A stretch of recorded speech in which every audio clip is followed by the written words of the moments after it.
kita ngomong soal klub, kayaknya kita sapa dulu Bro Sigit ini. Dia kayaknya punya klub ini. Ya ini ceritanya flashback sebentar, saya hanya pemerhati dan kebetulan saat ini saya bergabung di tim Putarenon ya, bukan sebagai pemilik, bukan owner, tapi hanya ya manajemen aja untuk mengelola Putarenon. Ini kita tadi dengar dari Atopik ya, itu aja sebagai pemain profesional dia merindukan lapangan, latihan lapangan gitu. Ya. Kita aja yang ini pemain amatir, yang pemain kampungan ini kita bisa lihat sendiri, kita mau main bola di lapangan renang aja, lapangan itu Wah, ini kayaknya Bro Sigit ini curhat ini. Curhat ya, karena kita mau saya itu kan main bola juga, tapi kita harus memang protokol kesehatan sekarang yang menghalangi. Tapi tadi bilang Mas Topik ya, yang merindukan lapangan, dia harus latihan. Sama kita juga yang di bawah. Kebetulan saya dengan tim Putarenon ini selama 2 tahun terakhir ini berkeliling dari desa ke desa ya di Bali ya. Jadi kita tahu bagaimana situasi di bawah ya. Bukan hanya profesional tapi juga yang amatir, yang kampungan itu kita juga merindukan kompetisi berlanjut. Karena kalau kompetisi berlanjut dampaknya itu akan sampai ke bawah. Coba kalau misalkan sekarang kompetisi dihentikan, itu semua akan ya efek dominonya itu banyak sekali. Bukan hanya masalah kompetisi Liga 1, tapi juga akan berdampak pada misalkan turnamen-turnamen SSB yang hampir tiap minggu digelar di Bali, yang selama ini saya lihat antusiasme sepak bola di Bali ini tumbuh besar ya setelah ada Bali United, apalagi Bali United sudah juara. Itu antusias di bawah itu luar biasa. Jadi misalkan sampai ini terhenti, bukan hanya Liga sampai ngadain turnamen juggling ya kalau tidak salah. Iya bro, sampai ngadain turnamen juggling juga ya. Video juggling. Ya, karena untuk menggerakkan karena terkena COVID, sampai saya membuat ya istilahnya juggling live ya. Ini untuk membangkitkan bahwa biar hanya berhenti di rumah juga bisa melakukan juggling ya. Kita mengadakan lomba juggling gitu. Tapi kita kembali ke liga. Seperti Mas Topik bilang, latihan bisa virtual, meeting bisa virtual, tapi kompetisi kan nggak bisa virtual ini. Kalau video game bisa virtual ya, tapi kalau kompetisi ya bagaimana ya, kita lihat yang kompetisi di tingkat ASEAN saja, yang Vietnam, yang Thailand, yang Singapura itu udah mau mulai. Masa kita, apalagi kita akan tuan rumah Piala Dunia Under 20 ya di tahun 2021. Dampaknya ini kalau misalkan sampai kompetisi ini berhenti, ini bukan masalah kompetisinya saja, tapi sampai ke bawah antusiasme masyarakat, pemain, sistem kompetisinya juga berlatih sendiri sama pertandingan itu lain. Kalau Mas Topik mungkin sangat paham ya. Artinya dari bisa digaris bawahi kalau Bro Sigit itu dilanjut aja ya. Ya, dilanjut aja ya berarti ya kalau bisa digaris bawahi. Dilematis sekali ya.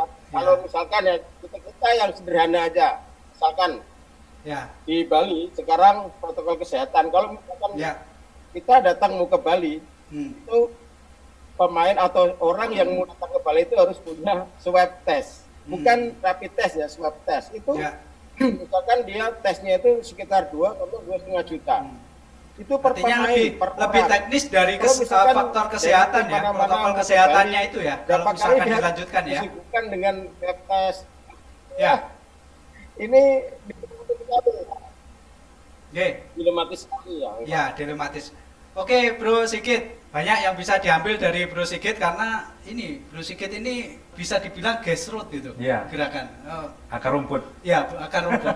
Dan memang berdampak sekali ya, Bro. Ya, makanya seperti saya bilang sendiri, kalau orang di dalam industri sepak bola sampai ke bawah, ya pengennya pasti lanjut karena apapun yang terjadi kan ingin pertama hiburan dan sebagainya, apalagi dengan kondisi sekarang. Cuman kan ini kembali lagi saya bilang sih ketegasan dari PSSI, bagaimana caranya. Kalau memang lanjut, tentu secara teknis harus diurut sampai ke atas ya, sampai ke pemerintahan yang terkait. Karena sepak bola kan juga banyak urusan, nanti ada izin izin keramaian, izin keamanan dan sebagainya. Jadi saya rasa kalau PSSI serius, kalau seperti Mas Sigit bilang tadi Vietnam dan dimulai, tapi kan mereka juga kayak Jerman kan pemerintahnya yang support, memang pemerintahnya support dan itu selesai. Jadi PSSI Jerman jalan dengan aturan-aturan yang ada, pemerintahnya support. Tinggal kita sekarang apakah PSSI mau melakukan itu, gitu kan ada Menpora, ada di DPR, ada komisi-komisi yang Tapi kalau PSSI kan bisa aja dari dorongan supporter juga. Ya makanya kan kembali lagi. Tapi jangan kita sapa supporter dulu.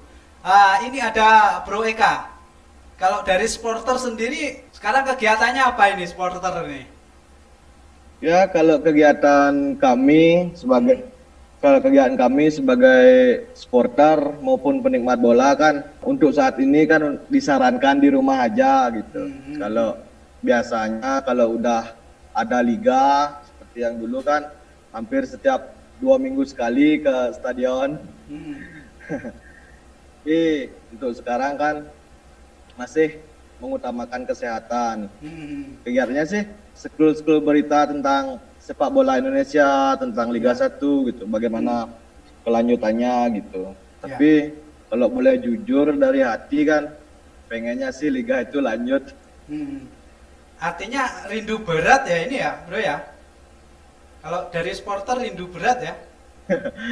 Sangat berat, rindu sangat berat.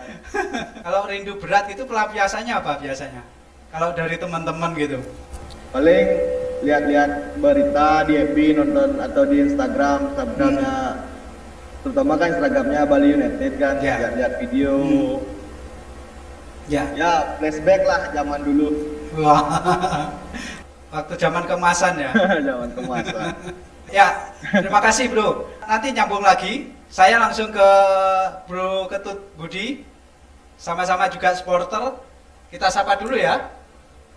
Kegiatannya apa aja ini Semeton Dewata Bulldog ini? Saya ucapkan selamat sore, selamat bergabung. Ya, jadi kami supporter umumnya ya kita sementara diam dulu ya. Jadi duduk manis dulu di rumah. Karena kita mengikuti himbauan dari pemerintah, stay at home and stay safe. Jadi sementara apa yang kami lakukan adalah kalau kita kebetulan teman-teman di Porter, terutama sama teman-teman yang di Bulldog, kalau kita umpamanya lagi rindu atau supporter yang lain juga, kita kadang-kadang video call, kita diskusi tentang bola, kadang-kadang di luar itu kita juga membaca informasi jika kapan akan dimulai, ya kan seperti itu. Karena ya jujur sama juga apa yang disampaikan teman Eka, ya saudara Eka juga, kami dari supporter sangat merindukan kembali lagi berjingkrak-jingkrak di kita ya, kita bisa mengeluarkan stres yang di pekerjaan, kita bisa lampiaskan di stadion, teriak-teriak, jingkrak-jingkrak. Ya itu. Atau jangan-jangan jingkrak-jingkrak sendiri di rumah ya? Ya sementara karena kita tidak ada kegiatan dan saya juga lagi ya berkebun sama pelihara lele sementara ini untuk ngisi waktu, ya saya jingkrak-jingkrak sama lelenya.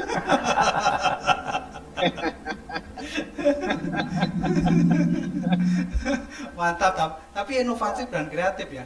Jadi teman-teman supporter ini meskipun nggak ada kegiatan, tapi berusaha untuk saling support mungkin ya. Iya, karena sekarang medianya juga banyak ya, artinya supporter punya banyak media platform untuk berkreasi juga, karena ada media sosial medsos ini kan banyak hal bisa dilakukan lewat YouTube, apakah kegiatan-kegiatan positif yang WFH lah, work from home ini kan bisa juga dilakukan oleh supporter gitu. Artinya juga bisa mencontoh di Liga Jerman kan juga dimulai tanpa penonton kan, artinya mampu nggak supporter kita seperti itu menahan diri juga ke lapangan kan, itu juga. Tapi menarik tadi dari Semeton Bulldog, ada Brigas itu kayaknya punya kegiatan-kegiatan yang bisa dibilang ada kreativitas terus, kemudian rindu terus habis itu mungkin ya ini pelampiasannya jingkrak-jingkrak. Selama ini kan supporter memang kreatif ya, artinya memang supporter kreatif yang biasa ke lapangan bawa segala banner, segala tulisan dan sebagainya yang bawa kreativitas. Kalau sekarang nggak ada ya tentu pelampiasannya di tempat lain itu.